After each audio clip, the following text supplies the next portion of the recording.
Namaste, welcome again. So today I'm going to read chapter 13 from Osho's discourse I Am Dead, and the title is Prayer Simply Happens. And it's going to take about 1 hour, so you can sit down or lie down comfortably, whatever feels right for you, and just relax. And as I always say, listen to the words like you listen to music or to a waterfall or to the birds singing. But first today I want to play a song which is a good initiation into the art of listening. Just listen first into to the song now, and singing also is a good way of prayer or of meditation. So today I want to first I want you to listen, and I want to listen to myself, also to the song I'm playing. So thank you.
Yeah, this wonderful song is called Ode Priya.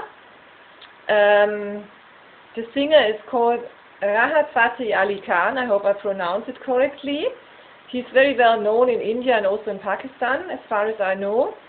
And it's about love, but I don't understand the words exactly what it means. But there is a very beautiful Bollywood movie which is called Acha Nachale, which means Let's Dance. And in this movie also this song is played, and it's a very beautiful poetical movie. I don't like every Bollywood movie, but this one, Acha Nachale, is really beautiful. It's about music and about love and about art, about dance, and about prayerfulness in dancing. It's so beautiful. I love it so much, and I also love this song very much. Okay. So now let's start with the reading. Okay. Do it just here.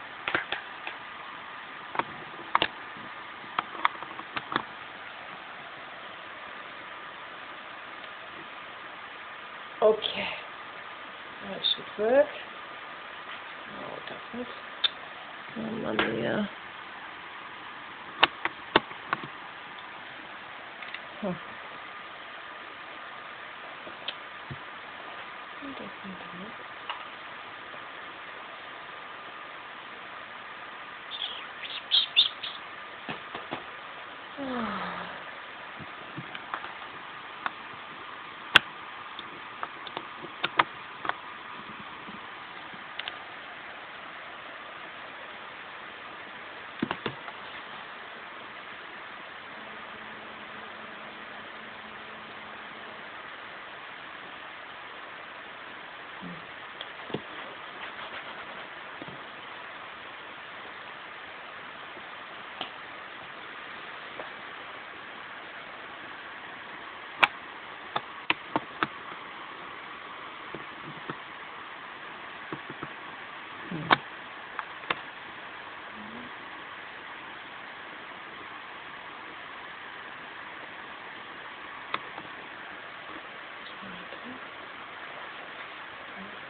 So strange. Usually it works, but now it doesn't work. Nothing works anymore. My God.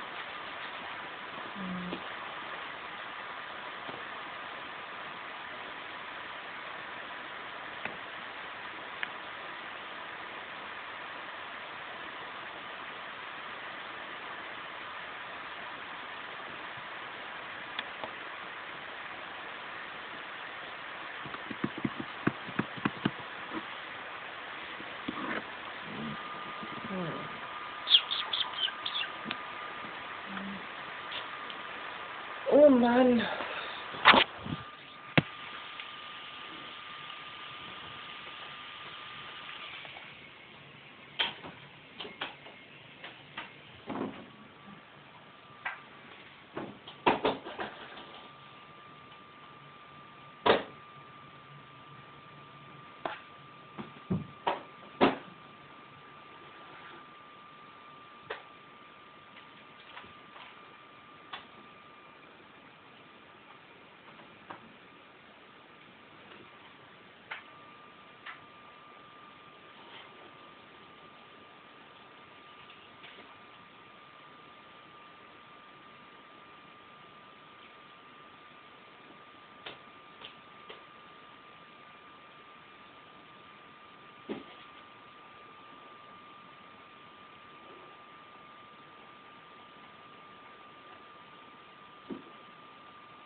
So thank you for your patience.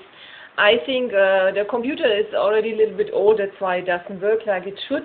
And also the mouse didn't work as it should. So now I'm going to start to read Chapter 13, Prayer Simply Happens. 23rd October 1980, I am in Buddha Hall. I absolute and relative, he who knows these two together, through the relative leaves death behind, and through the absolute gains immortality. The threshold of reality is veiled by golden light. Reveal it, O Lord, for my Dharma is to know the truth. O Lord of light, the knowing one, the golden guardian, giver of life to all, spread apart thy rays, gather up thy brilliance, that I may perceive thy finest and most splendid nature, that cosmic spirit which lies at thy heart, for I myself am that. Let me breath merge with the cosmic breath. May my body be as dust. Remember, O mind, remember what has been done. O Agni, show us the right path, lead us to eternal freedom. Thou who knowest all, may we not be diverted from our goal, for with all devotion we submit ourselves to Thee. Om Purnamada. Purnamidam Purnat Purnamadachyate Purnasya Purnamadaya Purnameva Vashishyate. Om. That is the whole. This is the whole. From wholeness emerges wholeness. Wholeness coming from wholeness. Wholeness still remains. The greatest contribution of the seers of the Upanishads is that they have made this world and the other worlds synonymous. They have dropped the idea of the mundane and the sacred. That represents the absolute, the ultimate, the further shore. This represents the immediate, the here now, this shore. Both are one because that is the whole, this is the whole. There is no distinction at all. The ordinary religions live on condemning this world. By condemning this world, they praise the other world. The Upanishads have a totally different approach. They praise this world with all its beauty, splendor. Through praising this world, they praise the other world. This approach is life affirmative. The Upanishads are in tremendous love with life. They don't teach renunciation, they teach rejoicing. They would have agreed with Jesus when Jesus says again and again to his disciples, rejoice, rejoice. I say again to rejoice. The Upanishads have a very ascetic approach towards life. Not the approach of an ascetic, but the approach of a poet, a painter, a musician, a dancer. Their approach is no way pathological. But that vision has completely disappeared. Instead of that ecstatic vision of life, for 3,000 years humanity has lived with a very sadomasochistic idea. Torture yourself and teach others so that they can also torture themselves, because that's the only way to make God rejoice. This is really a condemnation of God, as if God is a torturer, as if he enjoys people being in pain and anguish. Even today we go embracing the ascetic attitude. The person who tortures himself becomes a great saint. If he fasts, starves his body, lies down on a bed of thorns, stands naked in the cold, sits in the hottest season are surrounded by fire, then we have great respect for him. This respect simply shows that our minds are in a very ill state. We are not for health, for wholeness, for joy, for bliss. We are suicidal murderers, and in the name of religion, great suicide has been committed. The whole humanity has become suicidal. To understand these last sutras of the Upanishad, remember one thing. To the Upanishads, the beyond is not against the world. It is an intrinsic part of it. The beyond is also the within of the world. It is not far away. It is deep down here and now. Just as a river needs both the banks, life needs both this and that. When you look at a river, you see two banks, but if you dive deep into the river, you will find those two banks are not separate. Underneath the river, they are joined together. They are one. In the same way, this and that are one. They appear divided, but that is only an appearance. Don't be deceived by it. Dive deep so that you can find the ultimate unity. The so-called masochist, ascetic saints have been talking of Advaita, oneness, but that seems to be only talk, just lip service, because the way they behave, the way they live simply shows duality. They renounce the world. If the world is illusory, why renounce it? What is there to renounce? Nobody renounces one's dreams. When you wake up in the morning, you don't make a great declaration to the world that I have renounced all my dreams of the night. When you wake up, you simply know those dreams were not part of reality. They were just fantasies of the mind. There is nothing to renounce. They have evaporated by themselves. And if you insist in renouncing the dreams, that simply shows that you are still dreaming. Now your dream is that of renouncing the dreams, a new dream. The old dreams are replaced by a new dream. Somebody is trying to conquer the world, a man like Alexander, and somebody else is trying to renounce the world, the man like Shankara. But both are agreed upon one point, that the world exists. Shankara says it is unreal. If it is unreal, then where are you going? Then why you are renouncing it? Then why this insistence, this emphasis? The whole emphasis proves just the contrary of what is emphasized. When I was a student, one of my professors in the university always used to talk about his bravery, fearlessness, so much that not even a single day passed by when he will not mention in some way or other that he is a brave man. I listened at least for 2-3 months, then I stood up and asked him, insisting every day that you are a great brave man simply shows that there must be some cowardice in you. Otherwise, why this insistence? Whom are you trying to prove? We are not asking whether you are coward or brave. We have not come here to inquire about your bravery or your cowardice, whatsoever it is. We are not interested in it. Why you go on insisting? And from any reference, from any context, he would jump to the conclusion as if he was just always looking for any excuse to prove that he is a brave man. He was shocked. He called me home in the night and told me that you are the first person who has made me aware of a certain fear in me. I'm really a man who is full of fears. I'm not trying to convince you. In fact, by talking to you, I'm trying to convince myself. And I'm thankful, he said. Also, when you said it for the first time before others, I was shocked, angry, enraged. But later on, when I thought about it calmly, quietly, I realized the fact of it.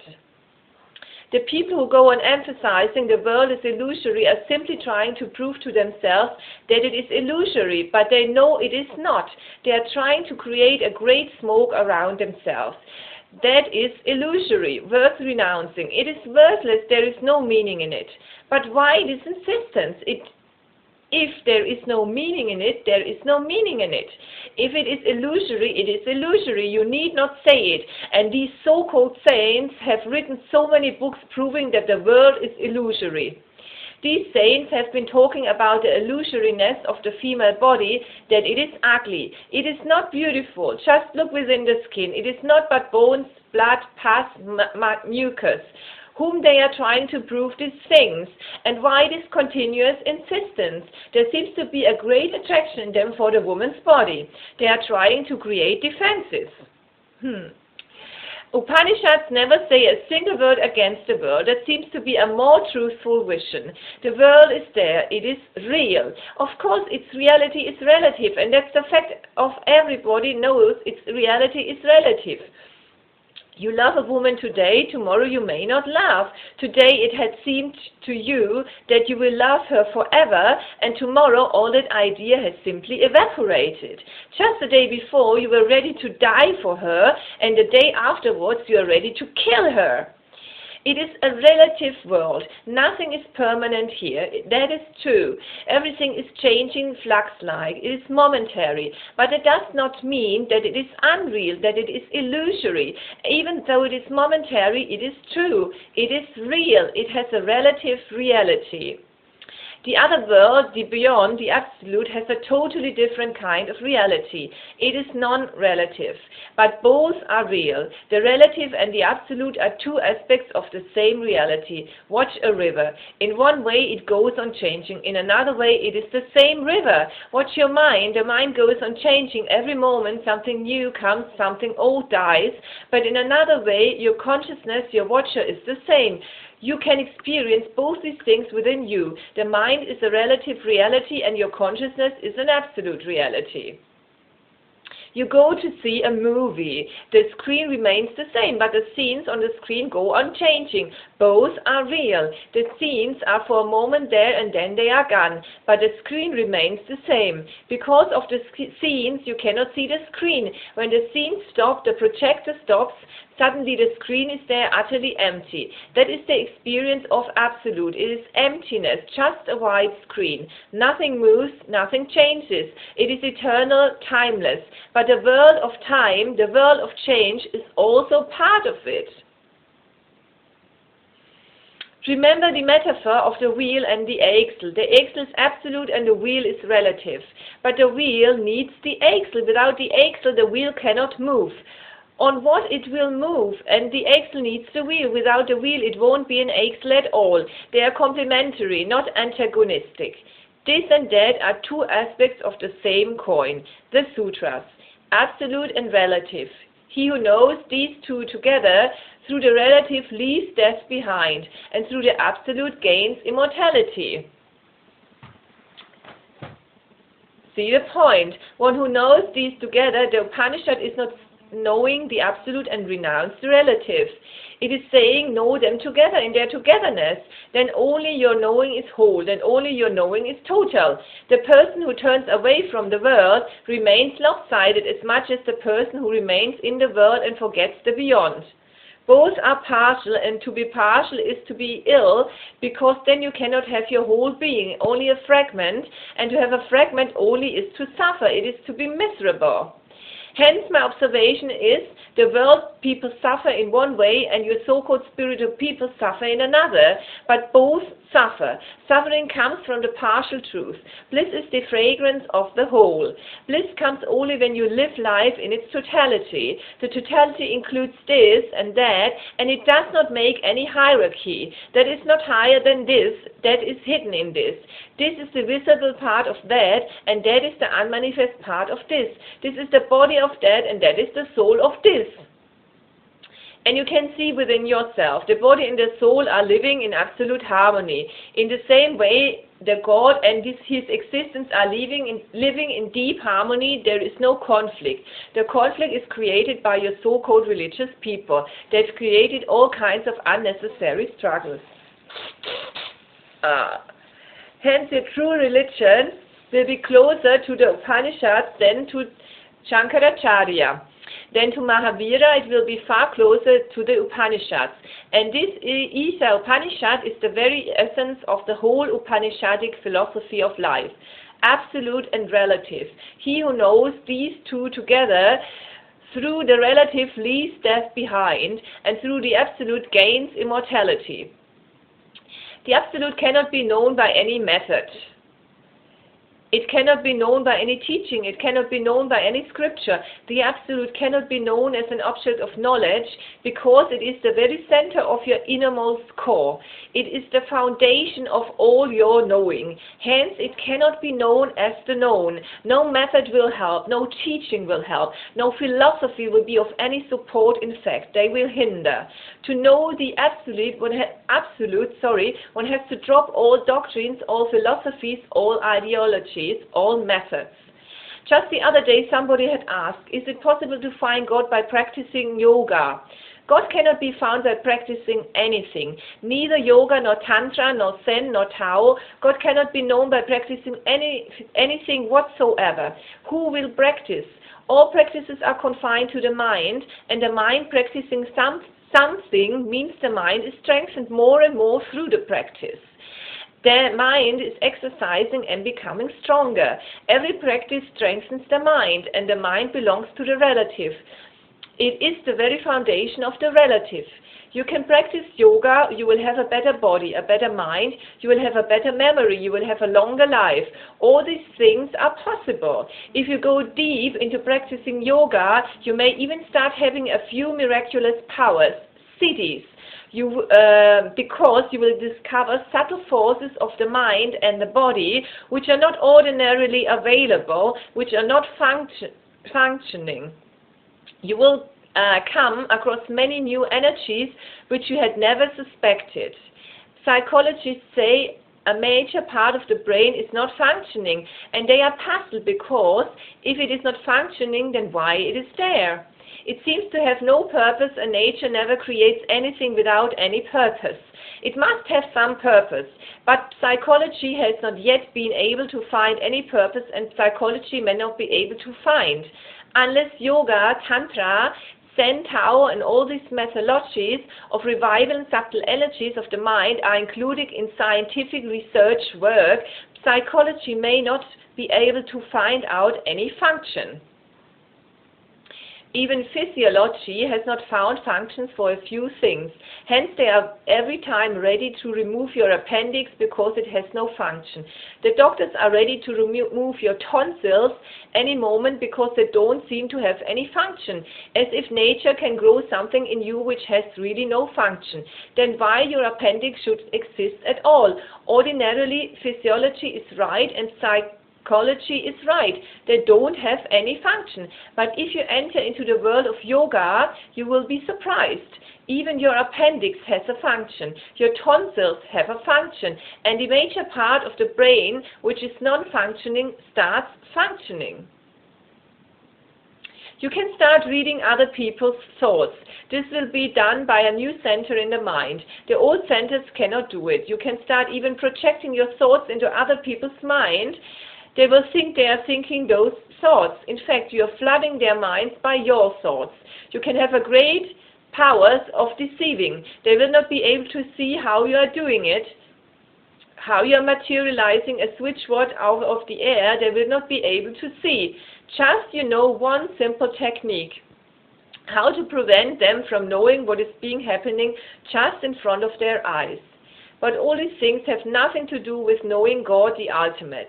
All these things are part of the relative. Magicians can do it. Hypnotists can do it. Mesmerists can do it. And there are many ways to find out these secrets. These are not very spiritual things. In fact, only non-spiritual egoists become interested in these things. Absolute is found only when you have dropped all knowledge, all scriptures are burned, all theories are rejected, the mind itself is put to sleep. Then the absolute emerges, it's your very nature. When all the clouds have disappeared, the sun shines forth.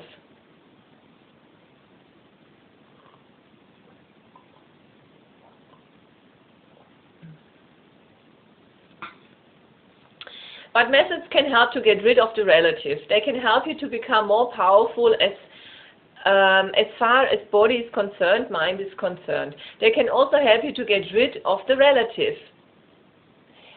They can help to remove the barriers. And I'm talking to you, that's exactly the purpose of my talking to you, to help you get rid of the relative. All the methods of yoga, tantra, Zen and Tao are negative. Negative in the sense they don't give you the absolute, but they help you to be finished with the relative. Haha. The sutra says, through the relative one leaves death behind, and through the absolute one gains immortality. You can see the point. Death represents all that is relative and immortality represents all that is absolute. Death represents time, change, and absolute represents eternity. In Sanskrit we have the same word for both time and death. We call death Kal and time also Kal. Sanskrit may be the only language in the world which has the same name for time and death. That's why it can be said truthfully that Sanskrit is the only language transformed by the insight of the seers. All other languages have remained ordinary. For 10,000 years, thousands of people in the East have become enlightened, and they have changed the very structure of Sanskrit language. They have given it a color of their enlightenment. They have made words luminous. They have given those words new meanings which cannot be given by unenlightened persons. Now, to call time and death by the same name is a great insight. It is not a question of knowing linguistics. It is a question of experiencing something tremendously valuable. Time and death are the same. To live in time means to live in death. At the moment time disappears, death disappears.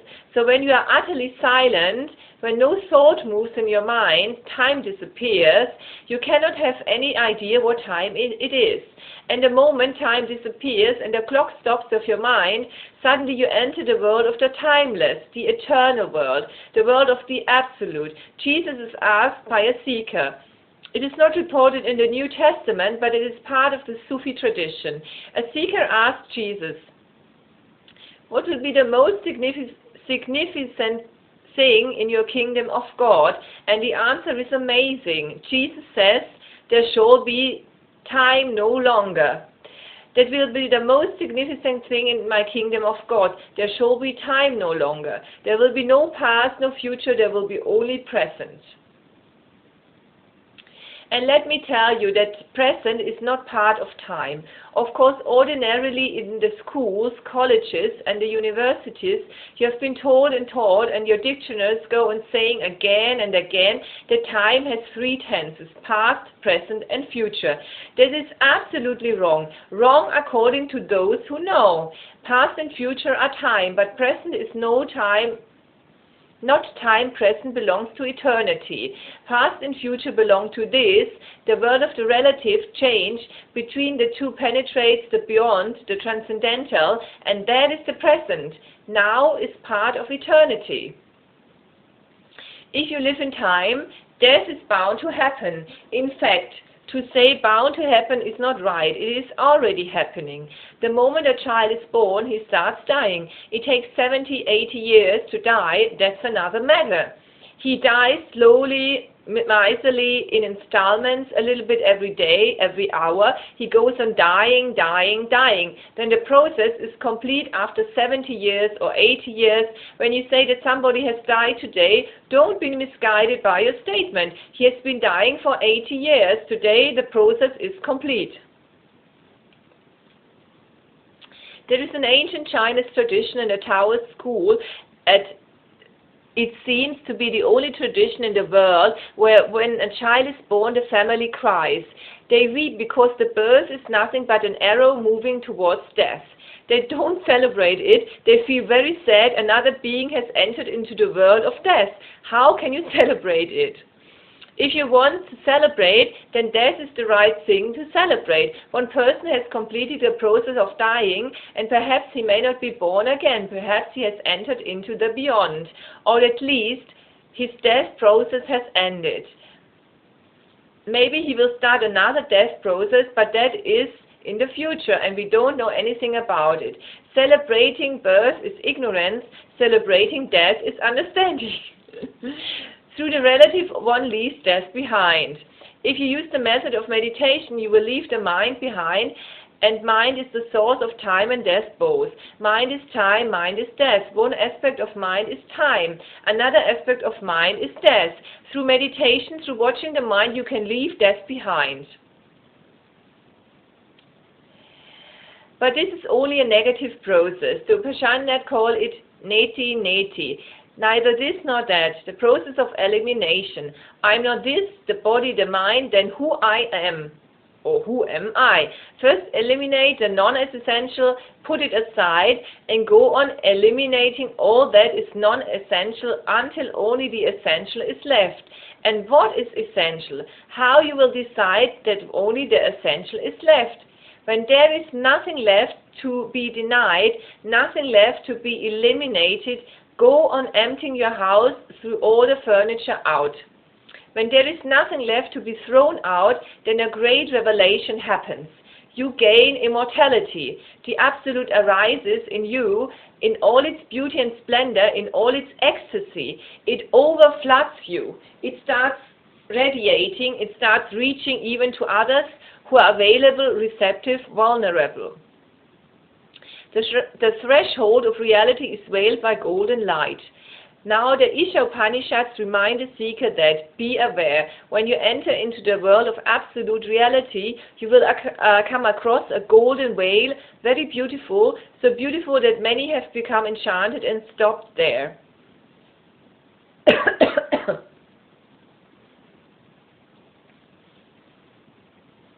The threshold of reality is veiled by golden light. all darkness disappears and there is such a golden light, so psychedelic. You have never experienced anything like it. You think you have come home. Wait, beware, this is just the light that surrounds the reality. You have to penetrate this light to reach to the very center of reality. When you come close to a flame, the flame is surrounded by golden light. Remember, the golden light radiates from the flame, but the golden light is not the flame itself. When you look at the sun, you see a golden light radiating from the sun. We are far away from the sun. It takes the sunlight to reach to us 10 minutes, and 10 minutes for light is long distance because light travels by tremendous speed, ultimate speed. Scientists say that it is the last, more speed is not possible. Light travels in 1 second 186,000 miles. In 1 minute, 60 times more. In 10 minutes, 600 times more. It is far away, but we can see the light. The rays are reaching us. Remember, these rays are coming from the sun, but these rays are not the sun itself. If you want to reach to the sun, you will have to go beyond these rays. And this sun is nothing compared to other suns which are far bigger. Even the sun is not a small sun. It is 60,000 times bigger than the earth, and this is a very mediocre sun in the universe. There are greater suns than this, millions of times bigger.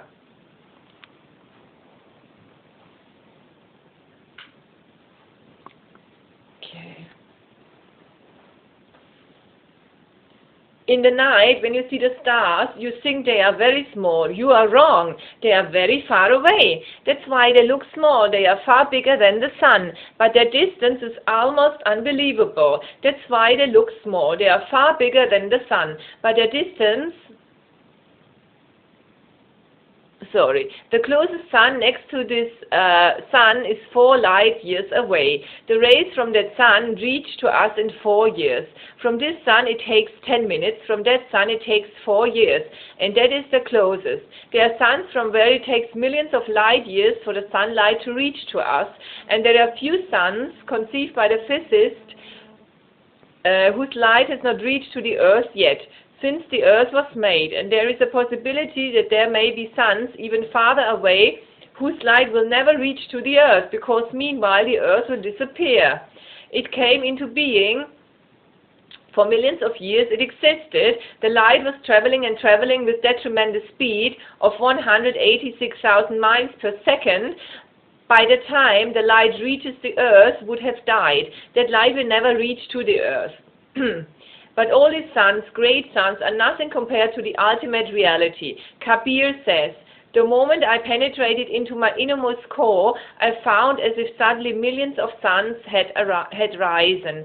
Not one, millions of suns. Naturally, the Upanishadic seers are making you aware. The threshold of reality is veiled by golden light. And the light is so beautiful, so blissful, that you can be caught in the net of it, and yet you can start thinking you have arrived. Many scriptures of the world say God is light. The people who have said that have misunderstood. They have thought the golden light as God himself. God is neither light nor darkness. He is both and beyond. Unless you reach to that ultimate, which is always beyond the duality, transcendental to duality, go on remembering. You have not come home yet.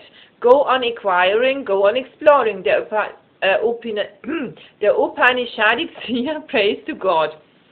Reveal it, O Lord, for my Dharma is to know the truth.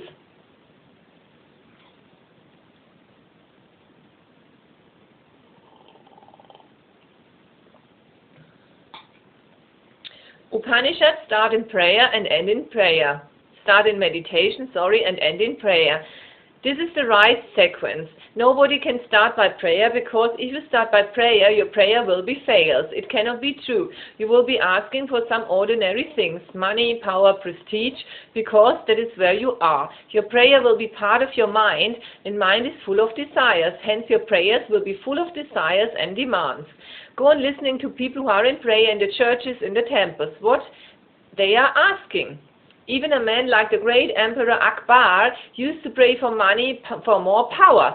Once the great Sufi mystic Farid went to see him. He had never gone to Akbar. Akbar used to come to see him. Farid lived very close to Delhi, and Akbar had tremendous respect for Farid. He had asked him to come to the place, but Farid will laugh at the whole idea, and he will say, "You can always come whenever you want. Why bother me?" But one day the villagers where Farid lived asked him that, "We don't have even a school in our village, and the great emperor comes to you. You can just give him a hint and immediately it will happen. You can just say that we need a school." Farid said that if I have to ask something from him, then it is better I should go. And he went to see Akbar. When he reached Akbar's palace, he was well received. Everybody knew about him. Akbar was in his small prayer house that he has made inside his palace.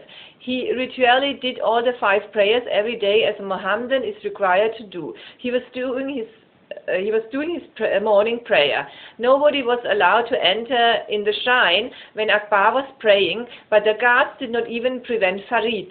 They could not think of preventing him. He went in, he stood behind Akbar. Akbar was one of the greatest emperors who has ever lived on the earth. India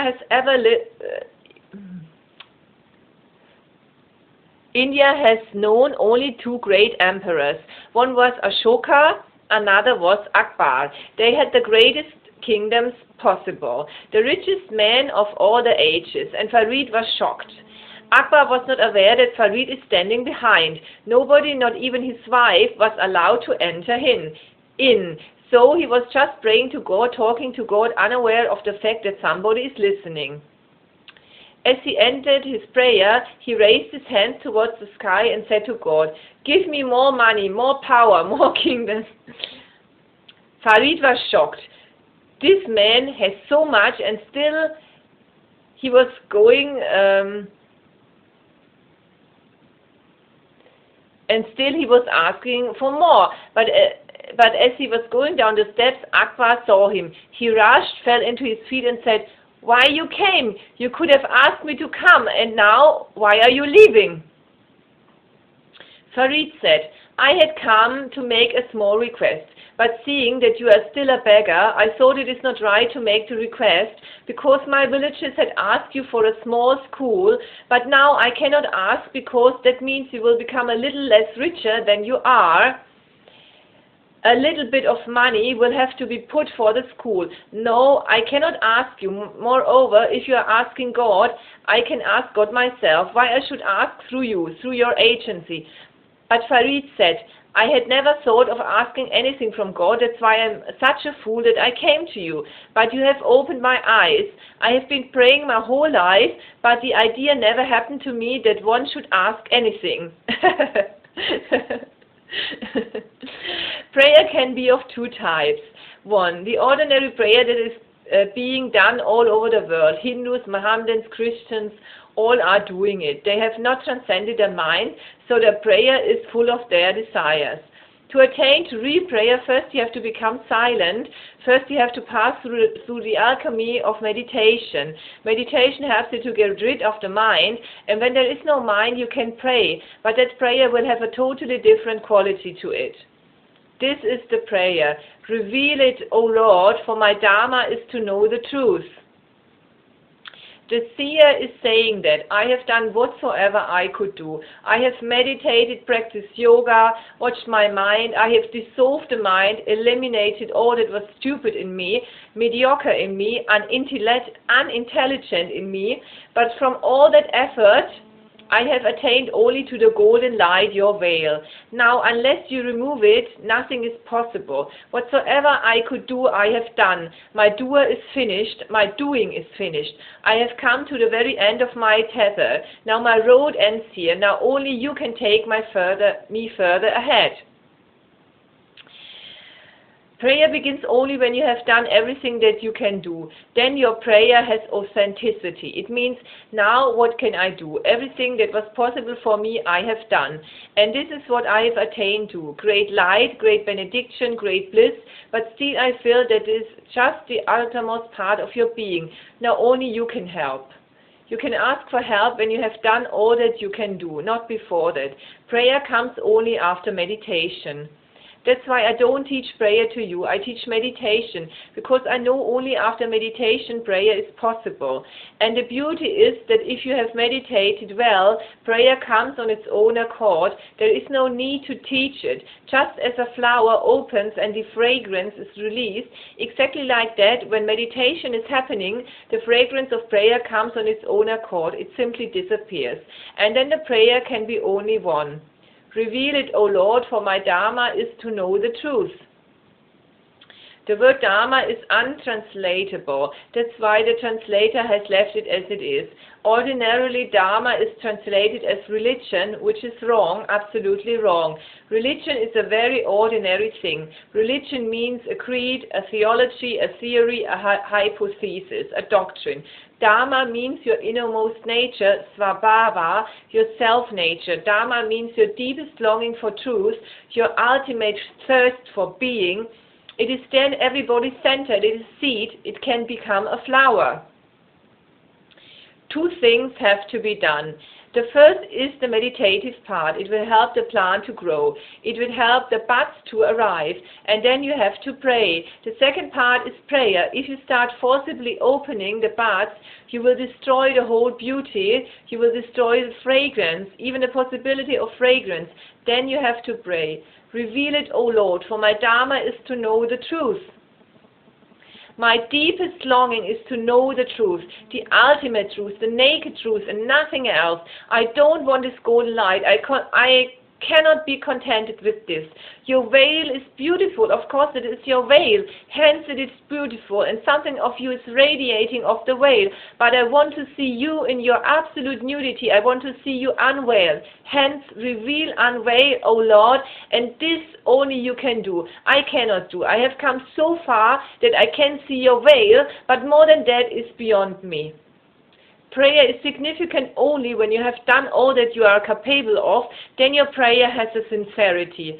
O Lord of light, the knowing one, the golden guardian, giver of life to all, spread apart thy rays, gather up thy brilliance, that I may perceive thy finest and most splendid nature, that cosmic spirit which lies at thy heart, for I myself am that. O Lord of light, remember, God is the Lord of light, but not light itself. He is also the God of darkness. He is the Lord of this and that both. He is the Lord of both the shores of life. O Lord of light, the knowing one, the golden guardian, giver of life to all, spread apart thy rays. The prayer is now that allow me to see you as you are, spread apart thy rays. Give me little bits of windows, doors, spread apart thy rays, so I can have few spaces to enter within you. Otherwise your rays are so beautiful they can prevent me. I can get allured by them. I can become hypnotized by them. I am in danger. If you don't help me, I will think I've come to the very end. Gather up thy brilliance. See the prayer. Gather up thy brilliance. Don't shine so much, because I cannot even open my eyes. How can I see you? Gather up thy brilliance. Help me. Withdraw your brilliance. Gather up your rays so that I can see you, so that I can perceive thy finest and most splendid nature. And I want to see you because I'm not separate from you. Unless I know you, I will not be able to know myself. That cosmic spirit which lies at thy heart, for I myself am that. I am that. This is the ultimate statement of the Upanishads. I am that. This I does not mean the ego. This I simply means your pure existence, without any ego in it. It is more amness than I amness. There is no I in it. It is pure existence. One simply is. And the moment you are without the ego, just utterly empty of the ego, without the self, just pure consciousness with no idea of any I, the center of it, then you are that. Then there is no difference. That's what Al-Hilal Mansur was crucified for. If he had been in India, we would have loved and respected him as an Upanishadic seer, but he was killed. He declared, Ana al-Haq, I am truth. Mohammedans could not tolerate him. That was too much. Anybody declaring I am the truth seemed to them that it was sacrilegious, that it was against their religion, that it was egoism, that this man is saying that I am God. Truth means God, Ana al-Haq. I am the truth, the ultimate truth, but they could not understand, they could not see. They were unable to feel Mansur's being.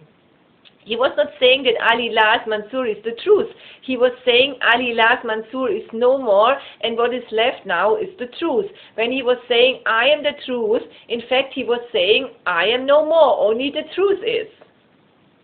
The word of the mystics have to be very cautiously understood. Otherwise there is every possibility of misunderstanding. Upanishads say, Aham Brahmasmi, I am God, I am absolute, I am the ultimate truth. But it has nothing to do with I. In fact, they are trying to convey something which is not conveyable. They are saying, I am not, only God is. Now, hence I say, I am God. Now God is speaking, they are no more speaking.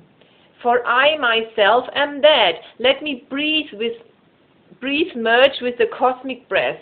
This is the prayer. Only after meditation it is possible. Let my breath merge with the cosmic breath. I should not be in any way separate from the whole. I should breathe the whole. I should dance with the whole. This is ultimate let go. Ordinarily we are continuously pushing the river, fighting the river, trying to go upstream. Hence we are miserable because we cannot win. We are bound to fail. You cannot win against the whole. You are just part, such a tiny part, trying to win against the whole. It is sheer stupidity. But you can win. You can win with the whole and not against the whole. You can win if you merge with the whole. You can be a conqueror. That's why we have called Mahavira the China, the conqueror. Why we have called him the conqueror? For the simple reason he dissolved himself with the whole. He merged with the whole. His breathing was no more separate. His heartbeat was no more separate. His heartbeat and the heartbeat of the universe were in deep rhythm. They were in tune. There was a great communion happening. Let me breathe, merge with the cosmic breath.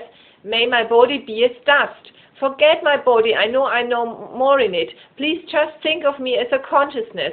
This is the prayer. Remember, O mind, remember what has been done. This is a very significant sutra, hence the Isha Upanishad repeats it twice. Remember, O mind, remember what has been done. Remember, O mind, remember what has been done. The first statement, remember, O mind, remember what has been done, means remember what has been done by others to you. They have made you identified with the body. As the child is born, we start conditioning the child as if the child is nothing but a body. Hence we separate the boys from girls. We insist again and again that a girl has a feminine body and a boy has a masculine body. Directly, indirectly, we emphasize the fact so much that it becomes a conditioning. Anything repeated again and again becomes a conditioning. And the woman becomes identified with the body, and the man becomes identified with the body. And then we start emphasizing a new identity with the mind, with the ambitions, desires. We go on and on, stuffing our children with all kinds of nonsense. We want them to become great, famous, wealthy, powerful, presidents, prime ministers, this and that. Nobody seems to be concerned to tell them that you are neither the mind nor the body, that you are something transcending both. Our whole education is miseducation because of this, and it is a long process. Almost 1/3 of your life is wasted in education, 25 years. When you come back from the university as a PhD, your 1/3 life is gone down the drain, and they have conditioned you to be a body and to be a mind. Remember, O mind, remember what has been done. Remember all that has been done to you by others, so that you can uncondition yourself. Remember, O mind, remember what has been done.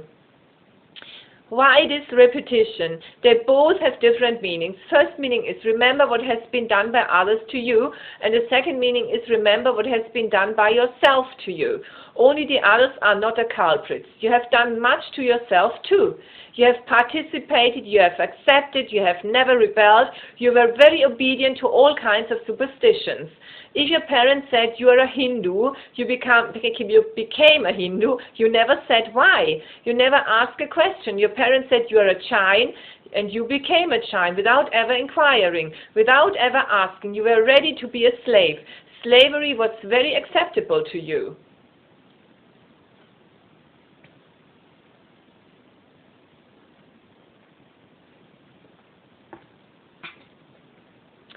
So remember that too, that you have done to yourself, you have betrayed yourself, you have not been true to yourself, you have been failed. Even when you wanted to say no, you have said yes, because it was comfortable, it was convenient. When you wanted to rebel, you obeyed, because rebellion can lead you into danger. Obedience is respectability. When you wanted to cry and weep, you still smiled. You have been failed to yourself. You have not lived an authentic life. You have not been true. You have been wearing mask upon mask. You have never asserted your original face. You have never dared to be just yourself. You have never risked. You were always ready to bow down to authorities. They may be religious or political. You were always ready to be enslaved by the establishment. It may be Christian, it may be Hindu, it may be Buddhist. It does not matter. Even people you respect very much are basically slaves. Just the other day I was reading a letter from Protestant Christian. He has written a letter to Mother Teresa of Calcutta, because now Mother Teresa is thought to be one of the great saints in the world. Since she has won the Nobel Prize, she has become one of the most respectable persons in the world. And this Protestant Christian went to Mother Teresa's orphanage, where she collects children from beggars, abandoned children, poor children, and he wanted to adopt a child. That's what Mother Teresa has been doing her whole life, collecting orphans and then giving them to families, and she has been respected for that. But he was asked whether he is Catholic or not. He said, "I am a Protestant." He was refused. Then he cannot adopt a child. He has to be a Roman Catholic. He was very much puzzled. This woman is thought to be a great saint, one of the greatest servants of the society, but the whole service and the whole mission is basically a Catholic strategy to convert people into Catholicism. It is a trick, a political trick. All those orphans' homes are not really for orphans. They are to increase the number of Roman Catholics. They have nothing to do with beggars. It is a political game. Even a Protestant, he is also a Christian, cannot be allowed to adopt a son. All those children are going to be Catholics. So Catholics go on becoming more and more. So they have larger numbers in the world. This is a way of converting, exploiting poor people, exploiting their poverty.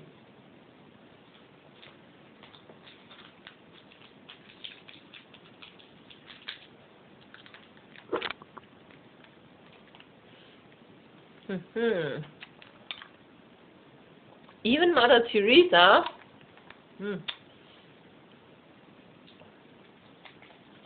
is nothing but an agent of the Catholic Church. Your so-called saints, also they are thought to be saints, still belong to certain churches, religions, sects. They have not gone beyond. They cannot say, "I am just human." They cannot simply say that I belong to the universe, not the Catholic Church, or the Protestant Church, or the Hindus, or the Buddhas. I belong to the cosmos. They are not in tune with the cosmic breath. She is dancing according to the dictates of the Roman Catholic Church. She is dancing to the tune of the Vatican, of the Pope, and even in India people think she is a great saint. They write letters to me, "Why don't you do something like Mother Teresa? Should I start converting people to Roman Catholic Church?" But behind beautiful facades, ugly things are hiding. All these Christian missionaries serving poor people and the ill and the sick have nothing to do with poor people or sick people. Their whole effort is how to purchase people through bread, through butter, through medicine, through better hospitals. Just how to purchase people through money, how to make more Catholics in the world. Somebody makes people through the sword, somebody makes people through money, and somebody simply goes on torturing their children, crippling, paralyzing their intelligence. So remember, O mind, remember what has been done to you by others, and also remember what has been done to you by yourself, because others can do it to you only if you allow them to do it. I know small children cannot do anything. They cannot rebel. They are helpless. They have to depend on their parents. Because of their helplessness, they are exploited.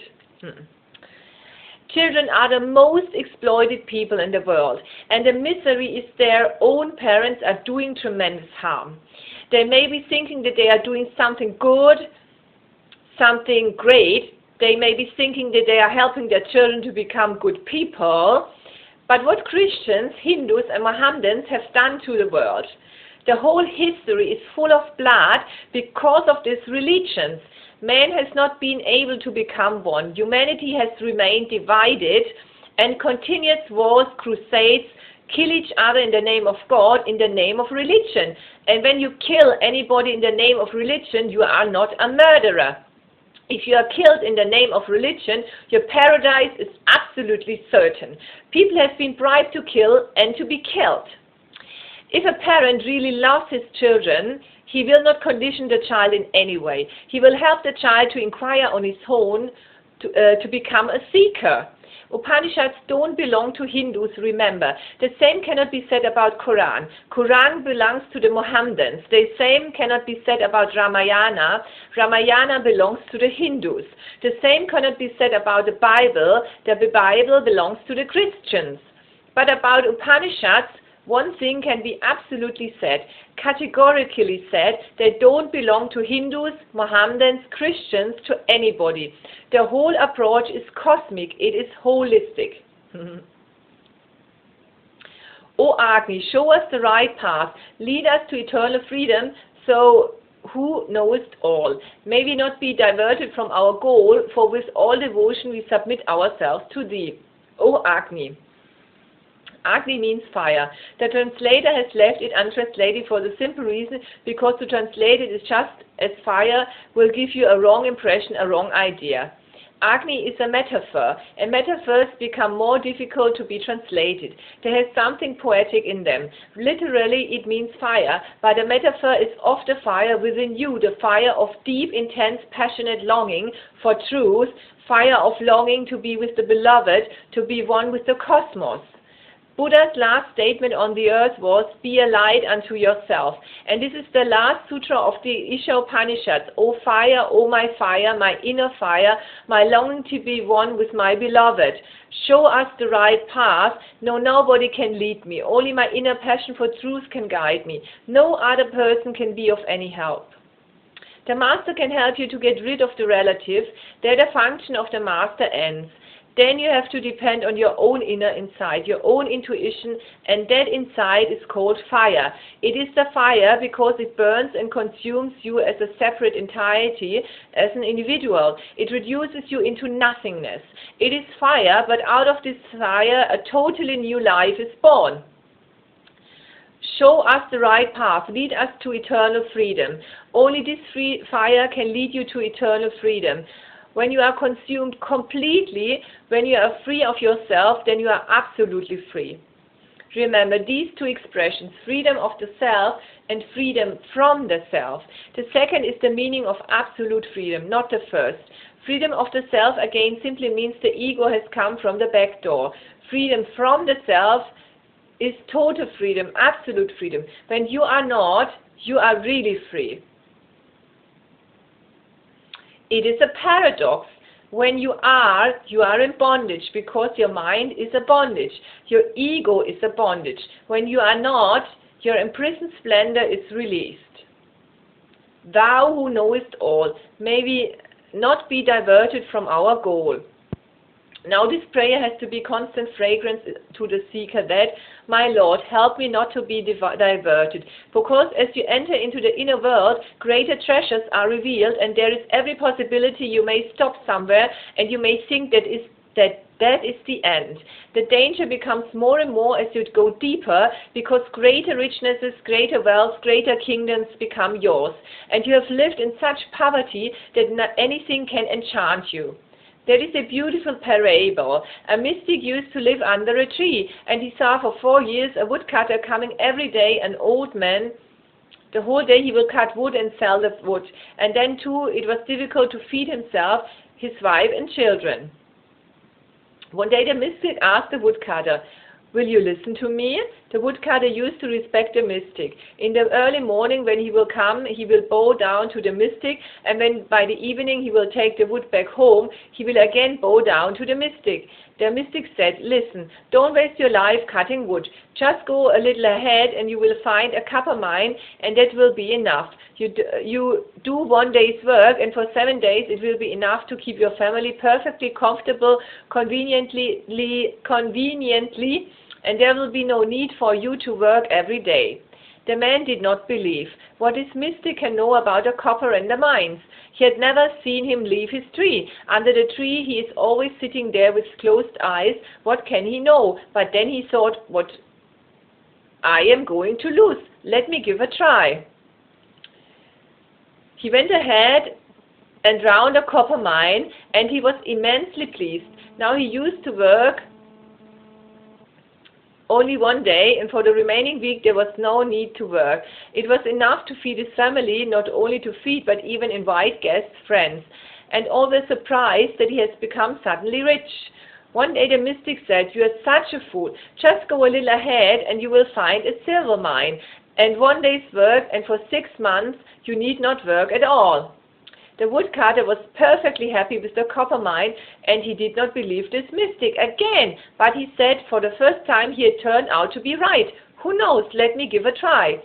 And he found a silver mine, and he was immensely happy. And one day he will come, and for 6 months he will rest.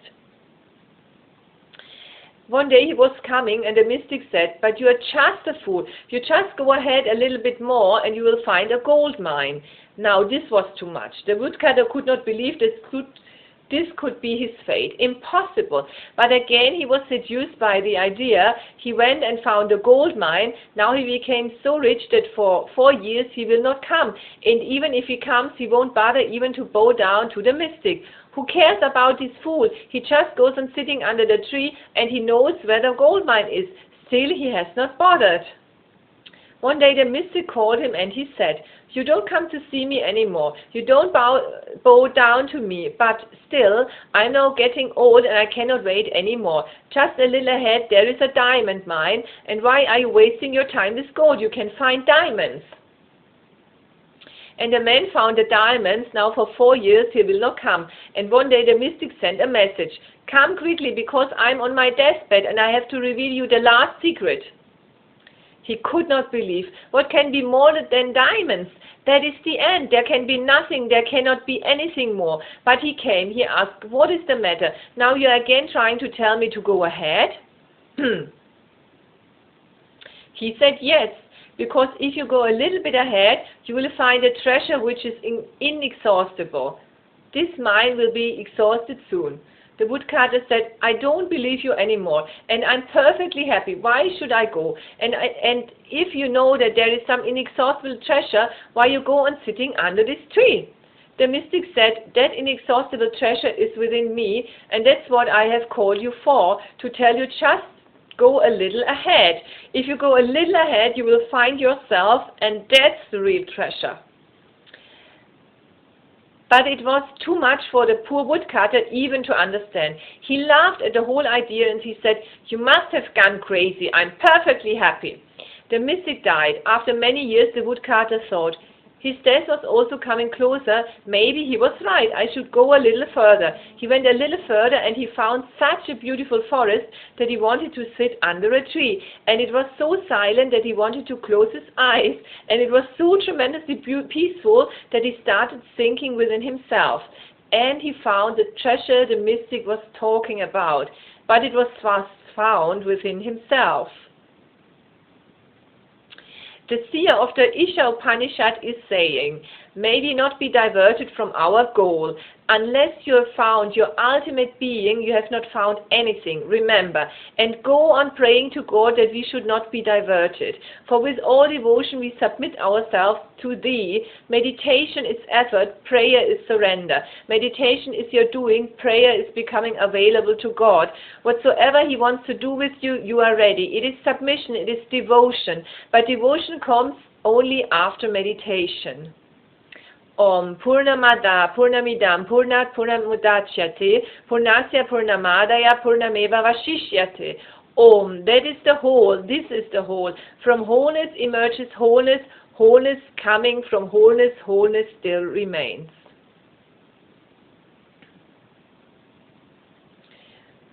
So, thank you so very much for listening and watching.